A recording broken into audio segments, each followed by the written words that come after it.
This cottage was built in 1836. Now, the story I'm going to tell you is a little bit older than that. And while it's beautiful sunshine outside, inside the cottage it is cool, it is dark, and it is dim. Because once upon a time, the woman who lived here was called Mother Five-Tails.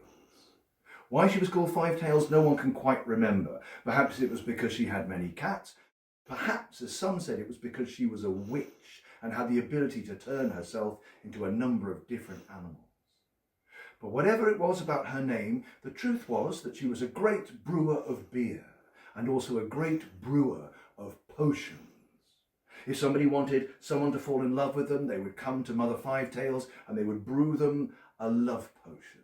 If someone had a pain or an ache or a stomach problem, they would come to Mother Five-Tails and she would brew them a herbal concoction that would cure them.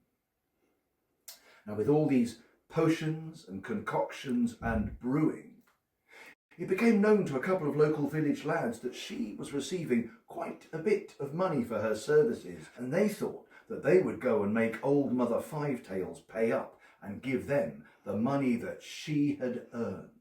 And so one day they came to her cottage, and the two of them came through the front door and they threatened her and said, "Oh, Mother Five-Tails, we know you've got treasure, we know you've got money, where is it? Give us it now." And when she said, I haven't got any money. All the money I get, I spend. And for most of the things I do, I don't actually ask any money. They would not believe a word she said.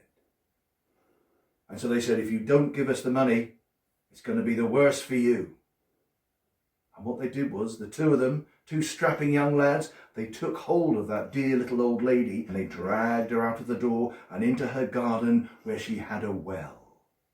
And they threatened that we will throw you down that well. We'll put you down that well until you tell us where that money is. And again she said, I haven't got any money. Leave me alone, I haven't got any money. And you better not hurt me or it'll be the worse for you. The worse for us, they said. What are you going to do for us? Brew us a love potion? And so they picked her up and they dropped her into the well.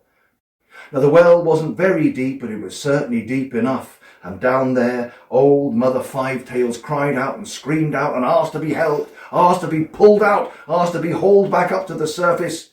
But the two lads said, only when you tell us where you've hidden your money. And eventually those cries for help, those screams became quieter and quieter until the splashing stopped and the screams stopped and there was silence. Oh dear. This had gone much further than they'd meant to. The two lads, realising that they'd killed old Mother Five-Tails, well, the two of them, and they said, well, let's get out of here. And so they turned and they ran. They ran from her house and ran from her garden. But it wasn't long before the lad in the lead turned round and realised that his friend wasn't following anymore. And when he called out his name, no answer came. And so now, with his friend missing, and realising that they'd killed old Mother Five-Tails, that young man, he went straight to the village and straight to the village pub, and there in a flood of tears he confessed all. Well, not all. He said that it was his friend who'd done the whole thing of dropping her into the well. So then when a few sturdy folk from the village came back to see what had happened to old Mother Five-Tails and what she had done, perhaps with that young man, when they came back to the house, they opened the door, and they could hear the kettle singing on the hob. And when they walked in, no one was here, no one was there. And they went to look in the well. But down in that well there was no little old lady floating down in the bottom. Oh no. But there was the other young man who had been pulled into that well by something or someone. And old Mother Five-Tails? Well, it was said that sometimes those people visiting her old cottage could hear her boiling the kettle, getting ready to brew beer or brew potions, but she was never seen again. If you've enjoyed today's story, if you've enjoyed a trip round Mother Five-Tails cottage, don't forget to like, subscribe and share. See you later. Jason Buck, storyteller, signing off.